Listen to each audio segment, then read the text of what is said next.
everyone!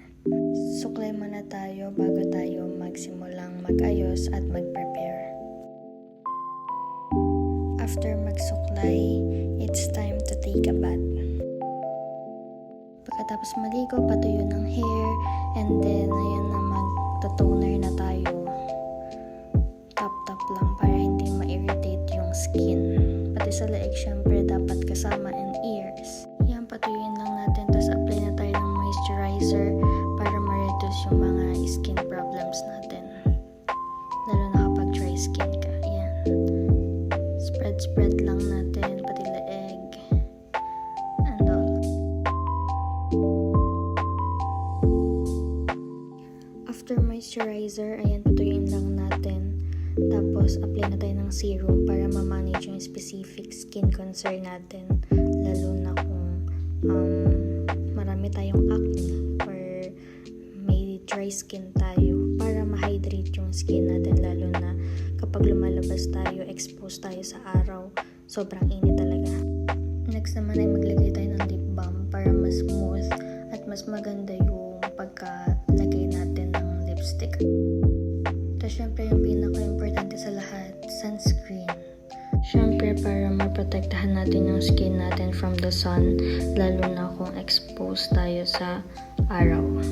After that, ayan, apply lang tayo ng light foundation para matakpan yung imperfection ng skin natin, yung mga acne or yung pag-redness ng ating face.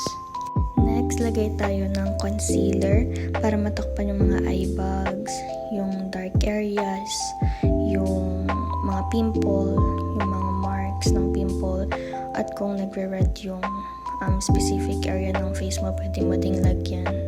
Next naman is yung ating kilay. Yan, ipapantay lang natin siya para mas maayos siyang tignan, hindi siya gulo-gulo. Tapos yan sa kabila naman, ganun lang din, aayusin lang din natin, ipapantay lang din natin, tsaka lalagyan ng color yung mga parts na hindi pantay.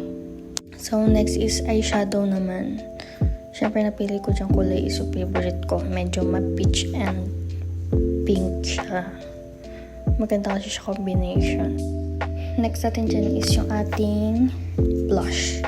Yan, lagyan natin sa cheeks, pantayin lang natin, tapos itap-tap lang natin, yan, para hindi masyadong ma-irritate yung skin, o para hindi na rin mawala syempre yung mga in-apply natin kanina. Next naman is highlighter. Lalagay lang tayo ng konti para medyo may kinang yung mukha. Konti lang naman yan.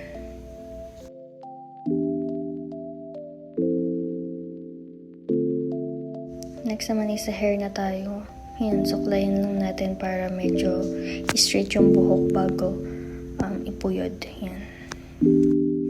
Pero bago tayo magpuyod, syempre, magpa-plancha muna tayo. Yan, planchahin lang natin para medyo maayos yung dating ng buhok. Next naman is yung pag-iipit na. Yan. Ipitan na natin bago natin iban para hindi magulo.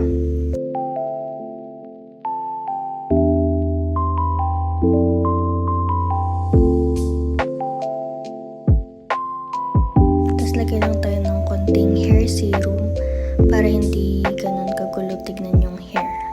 Now, tapos na tayo sa hair. Ngayon, magbibihis na tayo.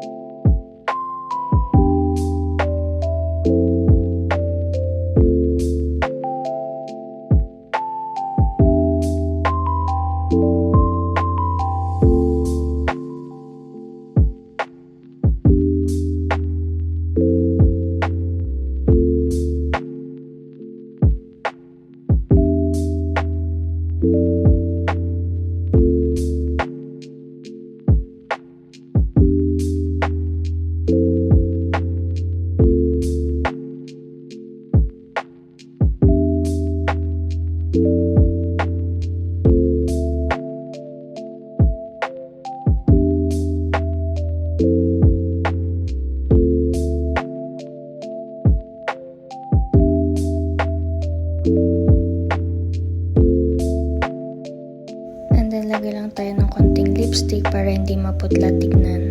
At syempre pabango.